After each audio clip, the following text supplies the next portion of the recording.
One of the things I think was a giant factor in the fight is that you have been in wars. You've been in a bunch of wars. Yeah. And Ilia really had only had some rough moments against Jai Herbert. Yusuf Zalal gave him some problems, but it was nothing serious. The wars that you've been in, these just down and dirty brawls that you've been in, you're comfortable with the back and forth. You're comfortable with enduring. You know that you're not going to break. If your body holds up, you're going to keep fighting and you can endure. I don't think he'd ever experienced that before. So when you didn't break in the second round, and I think he made a mistake, and I think you're correct about that. You said he made a mistake by going to the ground. Absolutely. And then he hurt you to the body. I told Trevor yesterday, I think, him hurting to my body was one of the main reasons I won. He hasn't stopped tweeting about me all week, lad. He needs to sort his life out. Fucking him out, please, loudly, shut up, man. What did you say, Jared, anyway? I that said... little bum's irrelevant. As a boy, you little mongrel. De corazón. Hey.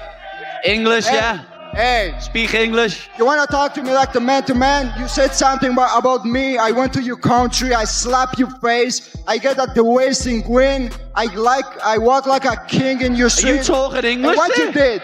Is that English? Man? Yeah, of course I do. Speak English for the people. Shut up. Not German or Spanish like you're from. I'm talking in English and pure in English. You get the foreign and Spanish. Looking back today, those old press conference exchanges mean much more than they once did.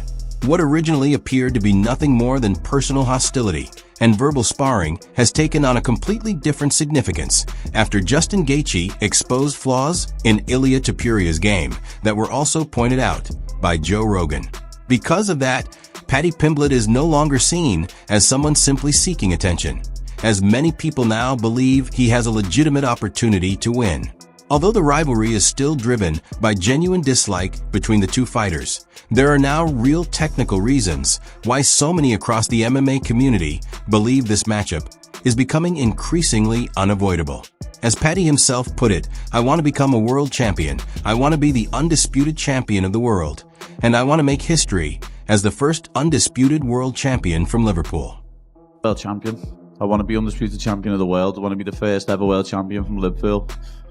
And I'm going to do that. I know that's in my destiny. I know it's in my fate. Whether it's the next fight or the next 10 fights, I'm going to be a world champion. It's that simple. If you want me to fight Justin next, if you want me to fight Posh Boy next, if you want me to fight Chorizo next, if you want me to fight Charles next, anyone can get it. Although Joe Rogan expressed doubts about how the styles match up, Michael Bisping believes a much larger factor has pushed this fight into the spotlight. In his view, the growing demand for this matchup has very little to do with where either fighter sits in the rankings, making it increasingly difficult for anyone to overlook. Biggest fights in the lightweight division. I am, of course, talking about Paddy Pimblett taking on Ilia Topuria. These two have been going back and forth at each other for a long time. They absolutely hate one another. They've been going back and forth, talking shit, throwing bottles of water at one another, okay? Calling each other names. They even stood in the middle of a UFC octagon after Ilia Topuria knocked out Charles Oliveira. Paddy Pimblett got in the cage. As more experts weighed in, the discussion quickly moved beyond whether Paddy should face Ilia and focused instead on the right time to make the fight happen. Even MMA Guru believes the UFC is sitting on a major opportunity and argues that it would be a mistake not to capitalize on it. Calling out Ilia Topuria, the winner of Holloway versus McGregor. There was fighting, I guess that fight ain't happening. Maybe you could get Holloway though. But I reckon December, Ilia Topuria, Paddy Pimblett. Why not, man? Let Paddy Pimblett have this summer.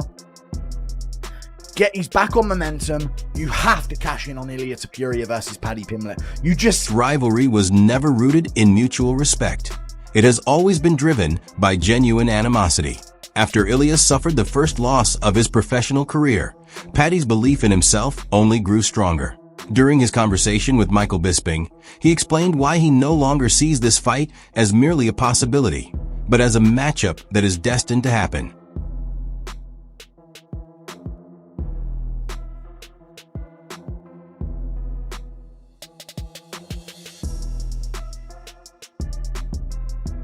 champion and then quit on your still when the going gets tough. You know what I mean? You don't do that. Real fighters don't do that.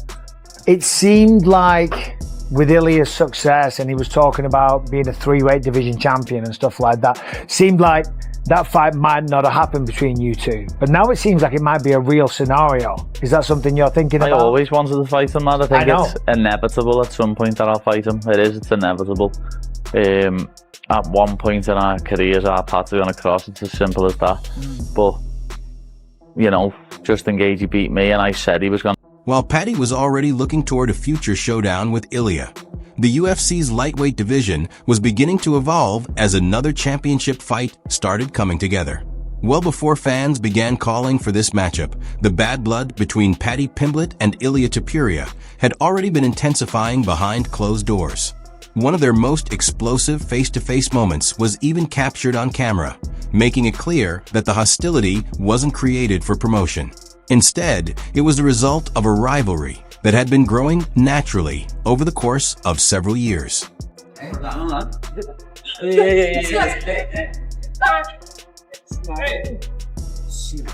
That shirt. Fuck you, bitch. Fuck you, bitch.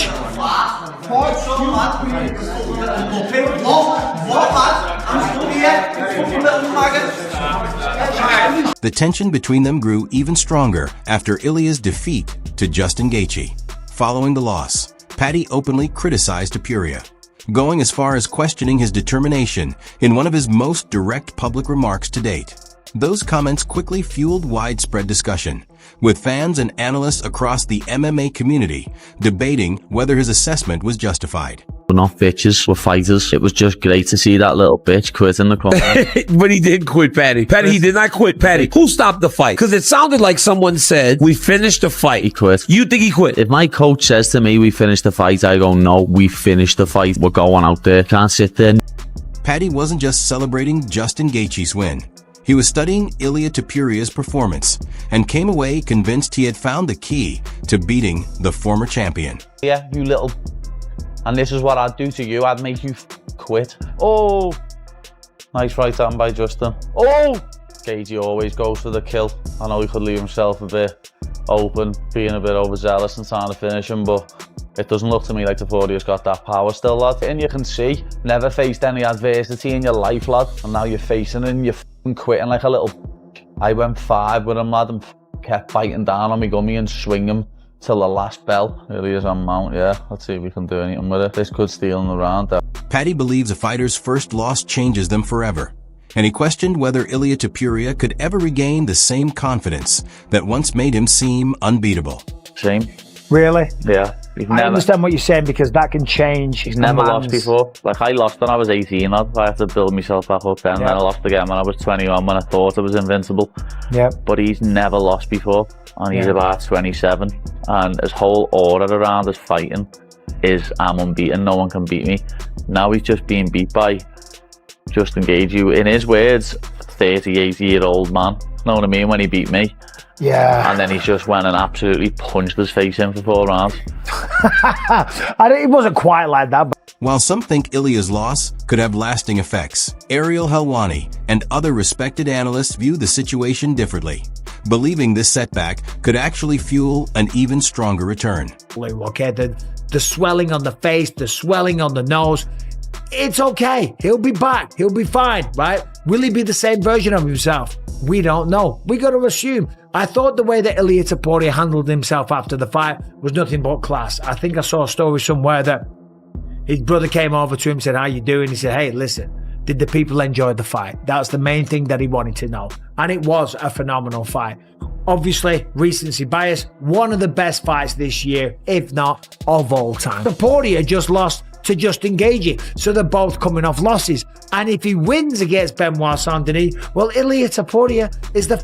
Ariel Helwani believes Ilia Topuria's biggest lesson from the Gaethje fight wasn't about his abilities, but the pressure and expectations surrounding him. He feels Topuria entered the fight trying to prove too much, and that mindset may have worked against him. For this. Now he doesn't have to press. He doesn't have to be the guy. He chased the knockout against Justin Gaethje to a degree that I think was to his detriment. He was entering a war with Justin Gaethje in a way that he hadn't in the past, and I don't think he needed to, because he wanted to knock him out, because he had built the expectations to this level. He now has the opportunity to not have to worry about that. He now has the opportunity to say, I've suffered defeat, I've made it out of the other side, I'm all good, I'm still a gangster, and he's going to rebuild himself. If anybody's selling Ilia Topuria stock, I'm buying all of it. I will buy every. Now, after experiencing defeat, Ilia can move forward without the same pressure, knowing he has already faced adversity and come through it. He no longer needs to chase a statement victory. He can simply focus on fighting with confidence and proving he remains one of the best.